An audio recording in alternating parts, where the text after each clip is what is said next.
Key Moments.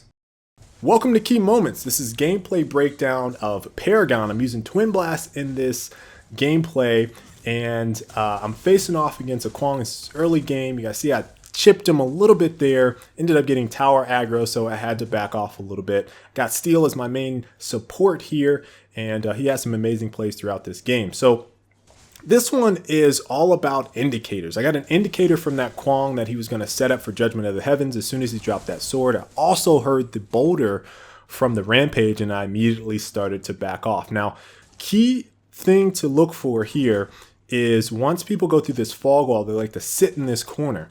And I've been juked out by that before, which is why I shot there preemptively as I was moving forward, and I tapped the Rampage, which triggered damage indicator, and then I was like, oh, he's right there. And we were able to secure that kill.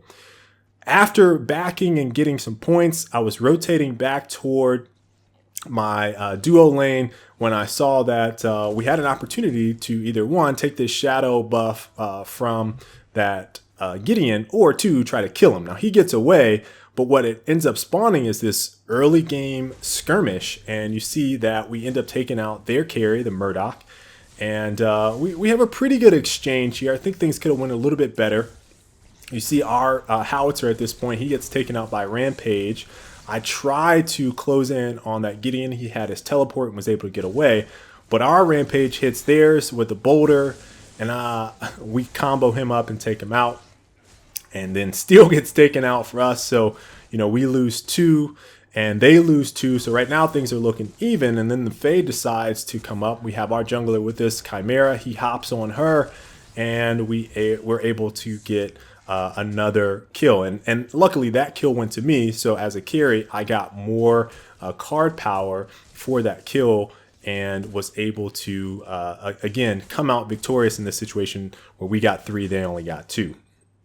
Next clip is another back and then a rotation. I'm kind of in the jungle about to go towards the duo lane, and then I saw Gideon was kind of pushed up a little far, so I decided to attack him. Now what I want you guys to pay attention to is that I knew he was going to teleport, and so I preemptively started to dash as he was moving away and was able to get in enough damage so that our Chimera could finish that kill by diving him with his leap.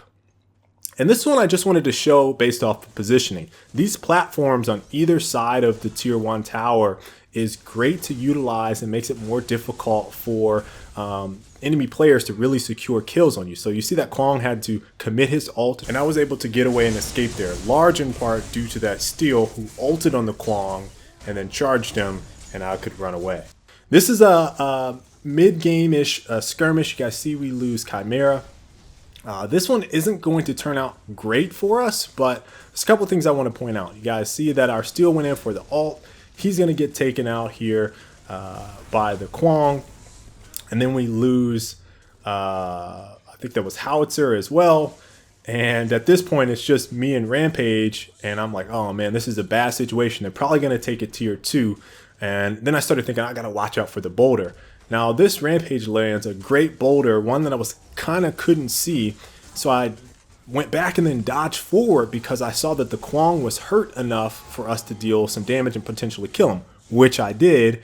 And then the Rampage, who was tower diving me, took enough damage so that our Rampage could actually kill him. So despite us losing 3, we still got 2 of theirs, and they could not take our tier 2 tower, which is very vital for keeping those jump pads up to save time. Now, this is something where I want you guys to pay attention to the mini map. Now, I can't actually see this. I look behind me, and then all of a sudden on my mini map, Rampage appears, and I do a quick turn, but I get bouldered. Now, I tried to dash out of that, but he still hit me. The minions were able to get vision on him, which is, and if you're paying attention to your mini map, so vital. That's what kind of saved me there. Now Rampage comes in with a great ult, kills, Steel comes in with a great ult, kills the Rampage, and we were able to come out of that unscathed for the most part. Now the reason I keep going here is that I rotate back, and I want to call this out because I probably should have done this instead of going for the immediate kind of dashing away. I probably should have just shot at the Gideon. I was too close inside of his ultimate to really do anything other than just shoot at him. And despite this kind of dying, distracted them long enough that our Rampage was able to take down their inhib and then kill the Gideon who was trying to get away from Steel. So ultimately, we ended up getting a 2-for-1 there, plus an inhib. So it was a great play. I wanted to show this because this is a 2-man Raptor takedown. Basically, the Raptors give you more card experience, and you guys see that the jungler, and this is if you're playing a carry, you know how vital it is to get your card power, because the carries need card power for scaling their damage. Now, the jungler here let me get all the last hits, so I got all of the farm here. And in this game, I was leading handily in the game in terms of economy. So it was really great for me and allowing me to secure kills and be an asset for our team. So Rampage tries to dive me here, jumping out of that onslaught from our team. He might have been more trying to save himself. I didn't go in behind that fog wall because I figured he would try to boulder me. He did, and he missed. And at this point, this is kind of shooter tactics 101. I see that this player 109 is chasing him, so I decide to back off, be the cutoff, because I figured he was going to go around in a circle. Sure enough, he did. And we got the kill on Rampage. He's out. At this point, we have 2 down, Rampage and Kwong, so that's their 2 basically frontliners. So at this point, they have a Gideon, a Murdoch, and the Fae. And this is all people that if they get in our faces, they're going to get melted. So we push mid. You see Steel gets the ult over there on Murdoch. And then Gideon tries to ult me. At this point, I'm just too far ahead for it to matter. So I just blaze him down. And I have lifesteal for that extra sustain. So we're putting in tower damage. You see our Rampage is kind of tanking it, so we get some more damage. He's going to have to hop out. Then I take aggro. I dodge out. I'm low. And instead of shooting the tower here, I go for the minions to get the lifesteal so that I could be a little bit beefier, because I figured my teammates could take that out. So we ended up getting that tower. So now they have 2 down, or that inhib, and they have 2 down. And this is basically the last fight of the game. You see Chimera gets the ult off on Gideon, keeps him in place. I'm able to finish it. Rampage gets off a boulder there on Kwong, and then Howitzer blows him up. And at this point, we're basically just pushing for the win, trying to secure the last few kills to get him. I end up getting Murdoch after an awesome ult there by Steel. Our Howitzer gets taken out by their Rampage.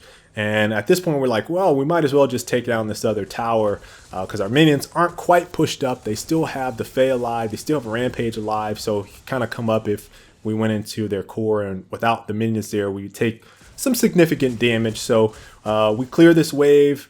Their Rampage is still hiding. And at this point, it's a GG. So that's this gameplay breakdown. Again, some very good moments in there to kind of take away. I finished this game with 7 kills, 2 deaths, and 6 assists. So it was all in all a pretty good game. Hope you guys enjoyed this breakdown. More on the way. And I'll see you guys next time. Stay frosty.